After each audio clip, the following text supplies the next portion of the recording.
Assalamualaikum warahmatullahi wabarakatuh. Pada kesempatan ini saya akan membahas tryout ke-6 kompetensi sosiokultural.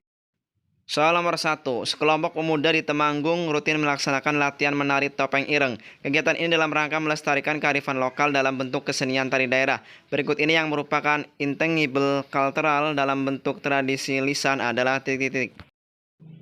Pembahasan bentuk budaya itu ada dua, ada bentuk budaya yang bisa diraba atau dilihat dan bentuk budaya yang tidak bisa dilihat atau diraba. Dalam soal ini adalah bentuk tradisi lisan artinya yang tidak bisa dilihat, jadi jawabannya adalah folklore Malin Kundang. Pilihan yang lain Candi Borobudur, keris, naskah kuno, dan lumpia itu adalah bentuk budaya yang bisa dilihat. Soal nomor 2. Menurut E.B. Taylor, kebudayaan adalah kompleksitas antara pengetahuan, kepercayaan, kesenian, moral, hukum, adat, kebiasaan yang ada di masyarakat. Salah satu unsur kebudayaan adalah tradisi ritus hidup dari kelahiran sampai meninggal, seperti upacara kematian masyarakat Bali yang disebut titik-titik. Jawaban yang tepat adalah yang B, ngaben. Nah, jadi upacara kematian masyarakat Bali itu disebut ngaben.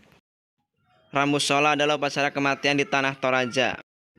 Moksa adalah keinginan melepaskan diri dari keduniawian. Amatayang adalah upacara kematian pada masyarakat Bugis. Mak Nene adalah upacara penggantian pakaian mayat leluhur di suku Toraja. Soal nomor 3. Konflik sosial adalah pertentangan antara anggota masyarakat yang bersifat menyeluruh dalam kehidupan. Konflik berasal dari kata kerja Latin yaitu configer, artinya saling memukul. Secara sosiologi, konflik diartikan sebagai suatu proses sosial antara dua orang atau lebih.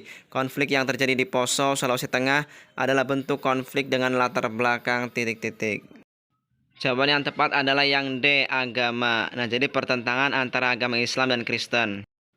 Soal nomor 4. Pak Edi mempertemukan dan menjadi penengah kedua saudaranya yang sedang berselisih sejak sebulan terakhir terkait dengan harta warisan orang tua mereka. Bentuk akomodasi yang diperankan oleh Pak Edi adalah titik-titik.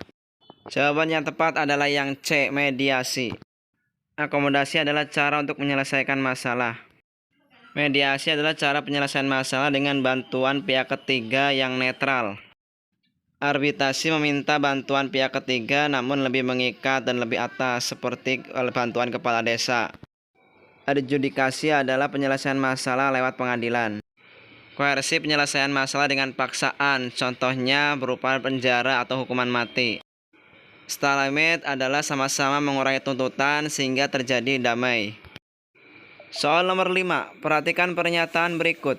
1. Sikap terbuka masyarakat terhadap pendatang dari luar. 2. Iptek yang maju. 3. Kondisi masyarakat yang terisolasi. 4. Ketimpangan sosial. 5. Kekurangnya kesadaran diri untuk menjalin kesatuan dan persatuan. Dari pernyataan tersebut yang merupakan faktor penghambat integrasi sosial adalah titik-titik. Jawaban yang tepat adalah yang E, 3, 4, dan 5. 3 adalah kondisi masyarakat yang terisolasi, 4 adalah ketimpangan sosial, 5 adalah kurangnya kesadaran diri untuk menjalin kesatuan dan persatuan. Soal nomor 6. Integrasi sosial adalah proses penyesuaian unsur-unsur yang berbeda dalam masyarakat sehingga menjadi satu kesatuan. Unsur-unsur yang berbeda tersebut dapat meliputi perbedaan kedudukan sosial, ras, etnik, agama, bahasa, kebiasaan, sistem nilai, dan norma. Berikut ini yang merupakan contoh integrasi koersif adalah titik-titik. Integrasi itu dibagi 3. Yang pertama integrasi normatif, integrasi fungsional, dan koersif. Integrasi normatif terbentuk karena adanya norma yang berlaku di masyarakat. Contohnya adalah warga bergotong royong, kemudian siswa milih ketua OSIS dan musyawarah mufakat. Yang kedua integrasi fungsional yaitu integrasi yang terjadi karena adanya fungsi saling melengkapi. Contohnya pilihan E, ibu-ibu PKK berkumpul di pendopo desa untuk berlatih keterampilan. Yang ketiga adalah integrasi koersif yaitu integrasi yang terjadi karena paksaan. Contohnya adalah pilihan B, para demonstran yang merusak fasilitas umum dihalau dengan gas air mata oleh aparat kepolisian. Soal nomor 7. Akulturasi adalah percampuran dua budaya atau lebih yang saling bertemu dan saling mempengaruhi. Contoh akulturasi budaya dalam bidang makanan adalah titik-titik. Jawaban yang tepat adalah yang C, bakmi ketoprak. Ini adalah percampuran budaya Betawi dan budaya Cina. Soal nomor 8. Yesi dan dia bermain jual beli layaknya pedagang di pasar. Hal tersebut mereka lakukan setelah beberapa kali melihat ibu mereka berbelanja di pasar. Tahapan sosialisasi yang dicapai oleh Yesi dan dia adalah titik-titik. Jawaban yang tepat adalah play stake. Untuk pilihan yang D, preparatory stage, itu adalah tahap persiapan, yaitu umur 0 sampai 2 tahun. Yaitu diajari berbicara, berjalan, dan lain sebagainya.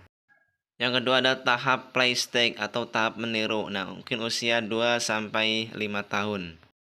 Selanjutnya tahap game stage itu tahap memerankan. Nah, berarti di sini usia mulai SMP sampai SMA. Pada tahap generalized other itu adalah tahap orang dewasa, berarti seseorang sudah memerankan perannya. Soal nomor 9, lingkungan di mana seorang individu akan menjalankan peranan sesuai dengan kedudukan yang dimiliki, dan kedudukan tersebut juga akan mempengaruhi interaksi antar individu dalam lingkungan tersebut, merupakan peran media sosialisasi titik-titik. Kata kuncinya adalah menjalankan peran sesuai dengan kedudukan. Jadi jawaban yang tepat adalah yang D, lingkungan kerja. Soal nomor 10, Damar merasa tidak nyaman dengan pilihan jurusan kuliah yang sekarang dijalani. Damar masuk jurusan tersebut lebih karena paksaan orang tuanya. Damar sebenarnya telah memiliki pilihan sendiri jurusan yang ingin ia pilih karena ia merasa bakatnya ada di sana. Namun orang tua Damar tidak menyetujuinya. Ilustrasi tersebut menggambarkan proses sosialisasi di dalam keluarga dengan pola titik-titik. Jawaban yang tepat adalah B, represif. Pola sosialisasi ada dua, yaitu partisipatif dan represif. Partisipatif itu berasal dari kata partisipan, artinya anak bebas memilih. Sedangkan represif itu adalah sifatnya hukuman atau perintah. Itu saja yang bisa dibahas, mudah-mudahan ada manfaatnya. Terima kasih. Assalamualaikum warahmatullahi wabarakatuh.